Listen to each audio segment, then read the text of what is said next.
Hello, my name is Nicole, and thank you so much for taking the time out to listen. Today's message is prophetic, but it also is the type of message that will just shed some light on some things that you may not have thought about nationally as well as internationally. We are in the book of Isaiah, chapter 15. This is a prophecy against Moab. Moab was being punished for treating Israel harshly. When we take a look at this past story, it will also bring to light some things that are happening currently. And those of you all who are just interested in connecting the dots when it comes to war and rumors of war, this just might be the message for you. So let us begin. Once again, we are in the Word of God today, chapter 15, a prophecy against Moab. And this is in the book of Isaiah.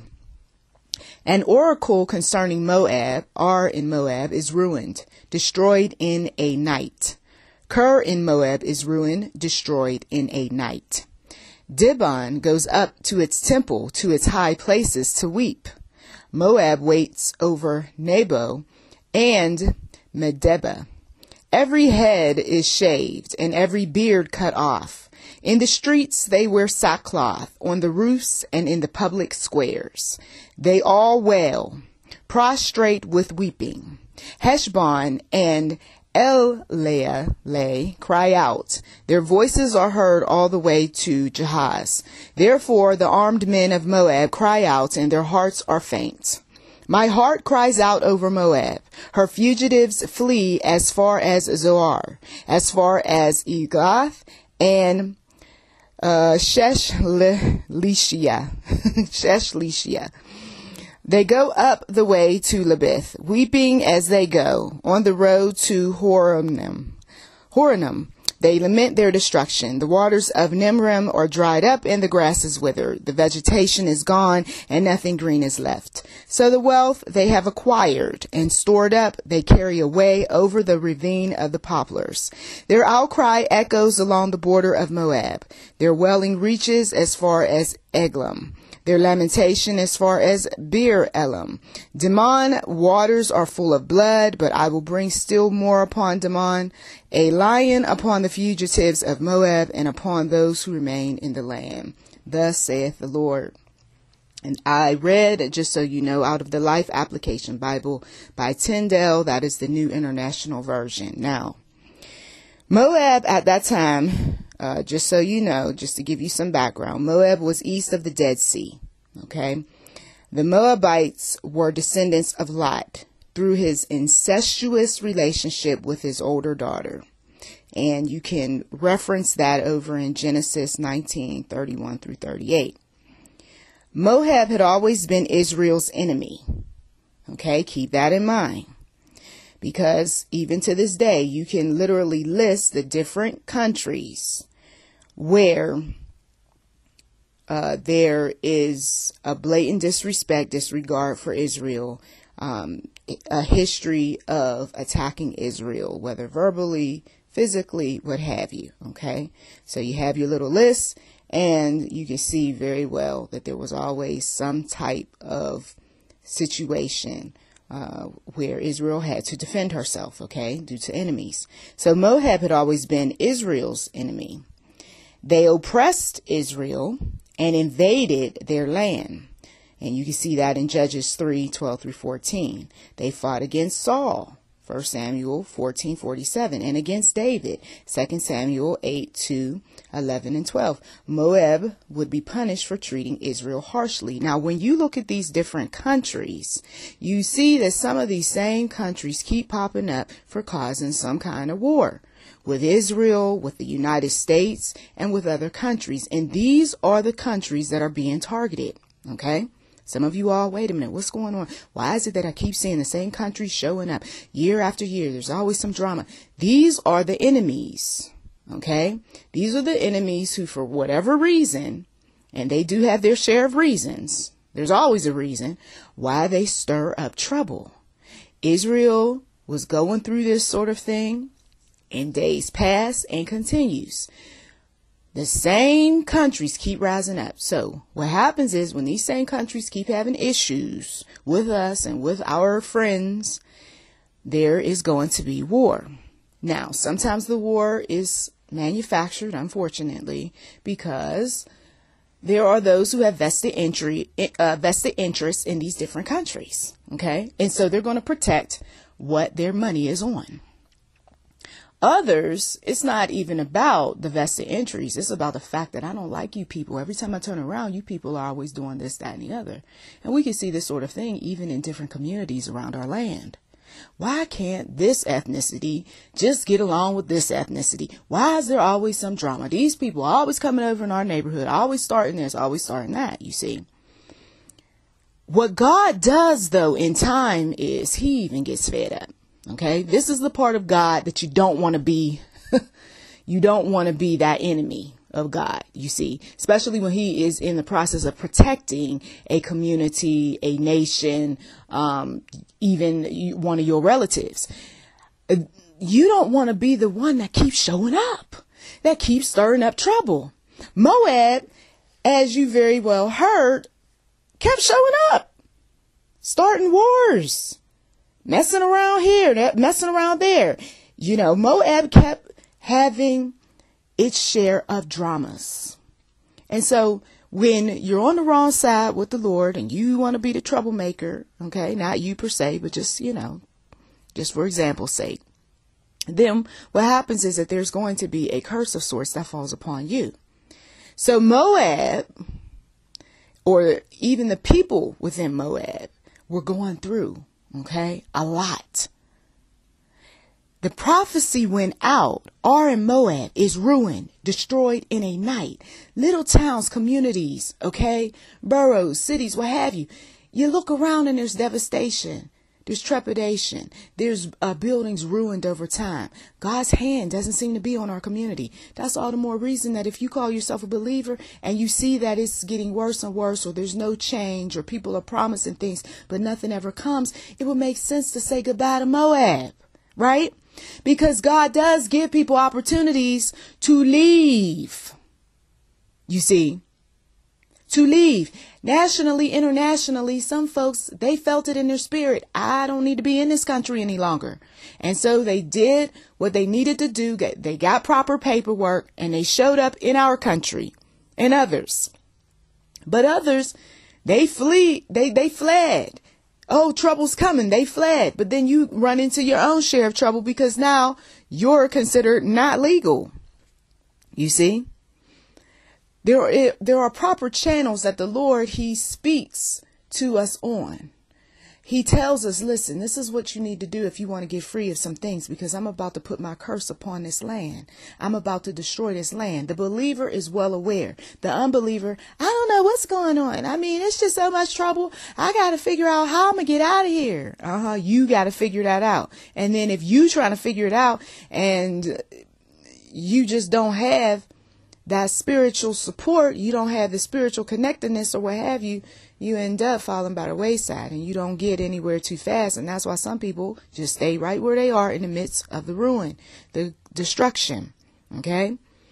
I know that it hurts that some of our family members as well as friends are international, and they're going through, but there are those opportunities that some have and they didn't want to take them because, oh, you're just talking. You don't know what you're talking about. And blah, blah, blah. Or, oh, I know what the news said here. Well, the news isn't going to tell you everything.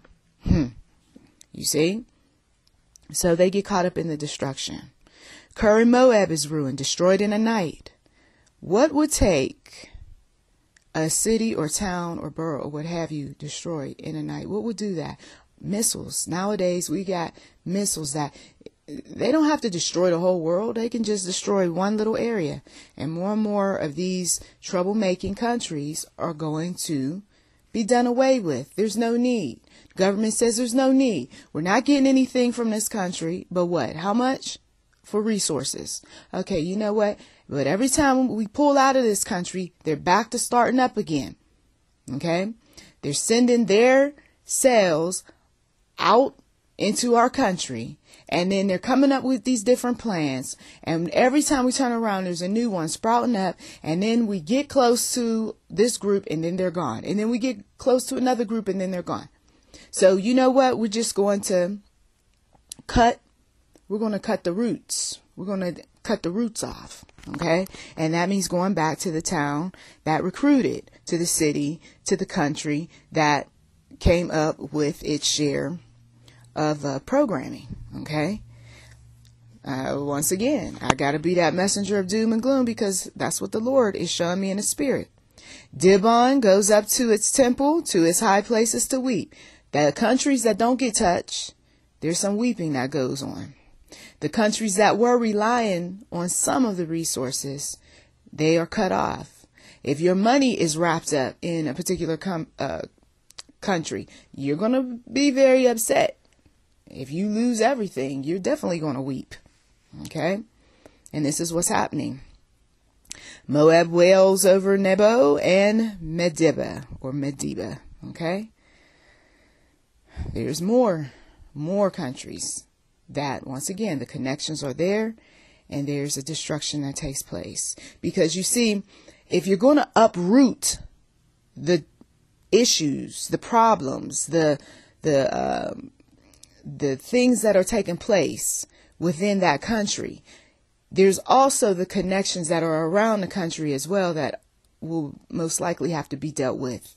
You see, God, he will move on man, move on woman to not just handle this issue here, but let's look at all of the connections as well to this particular issue. Okay, we got to get rid of them too.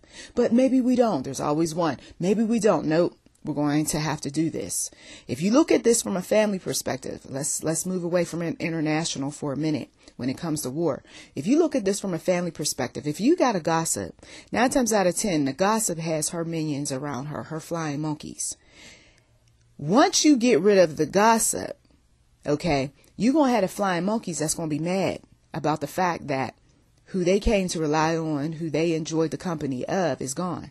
So they're going to formulate their group to try to come up against you who took the gossip out, you see. You cut her off. She's not coming around. She was good people. She was this, that, or whatever that the flying monkeys say. So now they may still be allowed to show up. If they are still, let's say, allowed to show up to the family event, for instance, then they're going to stir up trouble that you thought you had got rid of when you got rid of the gossip. You get it? So sometimes it takes not only getting rid of the gossip, but everyone and everything that is connected to the gossip. The items that are in the home, nope, there's no reason for the flying monkey to show up because I gave that item back to the flying monkey. That way they have no excuse to cross my doorstep. Oh, let me cut away this and cut away that concerning these other flying monkeys. So my children are not going over here to visit any longer because this, that, and the other. So there's the weeping that takes place. Then the weeping turns into anger. The anger turns into we got to do something. The we got to do something turns into, once again, another war. Okay? I'm speaking to somebody on that level because you may not be interested in the national stuff that's going on. But when it comes to family, you always got your ears open to that sort of thing. So this is why you're not finished yet with the battle, with the war within your own family, because there's still some uprooting that needs to take place with the neighboring folk, right? In the case internationally, going back to that, there's still some things that need to be uprooted concerning the neighboring people, countries, affiliates, associations, okay?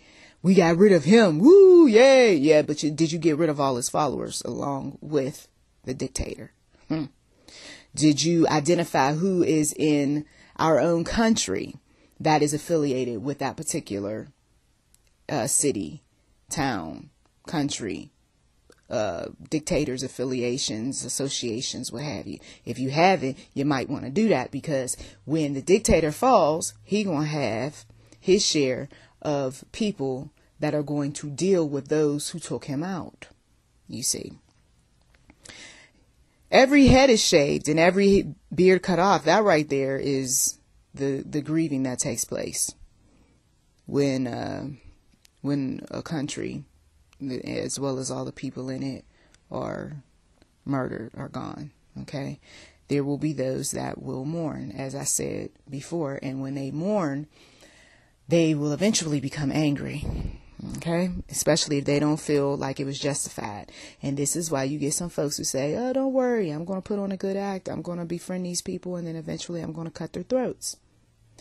You cannot trust everybody who smiles, right? But we still got those who, well, as long as he's not doing anything, he's good. But he may not be doing anything, the one who's upset about the destruction yet. But he got those around him that's angry that when he says go, they're going to do. Okay. Lord Jesus, help us all. Heaven and Elele cry out. Their voices are heard all the way. See, their voices nowadays, it's the internet. Their voices are heard all the way to Jabez. And this is why you have those security measures and so forth placed on the internet, because the simple fact is, if something goes down in this country or something goes down in some other country, there's going to be those people who are going to sound the alarm. If you don't want certain folks to know that we're coming, then you wouldn't want that information to get out. So every now and again, yeah, the internet doesn't work. There's something going on with my, browser or whatever somebody says. It's not meant for you to share that information. Okay. Because some people, they got a connection to, once again, their family members as well as friends who are international. And when countries are at war, there's going to be more security measures put in place. There's going to be a cutoff of various devices and so forth to keep from the word getting out about different things. There may even be some smoke screens. Not maybe, there are smoke screens that are placed to keep you from knowing different things. Okay. So no, you cannot believe everything that you see or hear about. Unless you are in fact able to get to the grounds or to be in the area where things are taking place. And most likely you're not going to want to go somewhere where there's war. So you don't get the whole story unless you are down there on the ground. Therefore the armed men of Moab cry out, and their hearts are faint, even soldiers, their human side comes out in war. Okay. My heart cries out over Moab. Her fugitives flee as far as Zoar. And once again, we have those individuals who end up fleeing these areas. Some folks get the favor. God is with them, even if they are not legal. God is with them. I know for some people, well, they shouldn't receive this and that. Well, once again, when God got his hand on certain people, there's really nothing that you can do about it. You might think you can, but as we can see from history, man's hands and arms are just too short to box with God. So some folks do end up getting many benefits, even if you don't believe they should get them. They go up the way to Lahith, weeping as they go. On the road to Horonam, they lament their destruction. Their waters of Nimrim are dried up, and the grass is withered. This sort of thing takes place, especially after an explosion of sorts, missiles, chemical warfare. The vegetation, the grassland, the air that one breathes, all of that gets contaminated. Okay, they're not able to grow any food in that area, and nothing green is left. The devastations of war. So the wealth, here we go. So the wealth they have acquired and stored up, they carry away over the ravine of the poplars. Their outcry echoes along the border of Moab. Along the border. Their outcry echoes along the border of Moab. I'm seeing protesting in the future. Okay. Lots of protesting in the areas where these different things take place. But the thing is that when you're protesting for all the wrong reasons, it means nothing. All you are is nothing more than an outcry. Your voice is nothing more than just an echo. Because Moab, once again, had set up herself to be an enemy to so many different people. And enough is enough, you see. So there's no sense in protesting when somebody or some group or some country has established itself to be on that marked list. You just couldn't shut up. You had to come over here and send your people over here to destroy us or to start some war or what have you. You didn't want to sign a contract. We was willing to work with you. You didn't want to reach a compromise. You leave us no choice. You leave us no choice. And this is what happens at some of these meetings the Lord showed me. So, there's no sense in just being that one who's, everybody is just so sinful and bad and wicked and, they shouldn't have never done this to this country and that one. There's so much that we don't know. And so that's why we just give it all over to the Lord and we move on with our lives and make sure that we're not the ones that stirring up all sorts of trouble here, there, and everywhere that is not for good but for evil. That's the best you could do. Set the captives free, right?